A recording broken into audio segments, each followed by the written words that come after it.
Good morning guys, ito pala yung piknika namin. Yan po. Yan. May tuyo suka po tayo, kalamansi. Tapos yung buffet po natin, yan po. Tapos yung kakainan ng bisita po natin, marami po. Yan.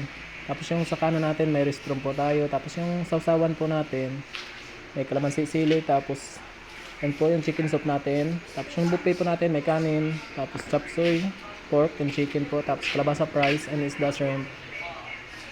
Yan po, tapos next one po yung bisita na dumating na po sila. Iba po kumakain na po, yung iba po kumukuha pa. Tapos po yung bisita pala namin ngayon sa 400 plus din. Tapos yan po yung mga kaibigan namin yung nasi-serve. Yan po. At din po sila din yung nagluluto ng mga pork, chicken. At yung barbecue po sila din po yung nag-ihaw ng isda. Sila po yung kaibigan namin. Yan po sila, nasisipag po yan. Araw-araw po nag-ihaw. Tapos po naman po ng kain, pupunta naman po tayo sa Kawa Hotbat. Ito po yung Kawa Hotbat natin. Tapos nga po ng kain, pipicturean po kayo dyan. Yan po. Dalawa po yung capacity, tapos sisindihan po. May apoy po yan sa ilalim. Yan po. Pasensya na po kayo sa vlog ko po. Bago pa lang po pag-iso.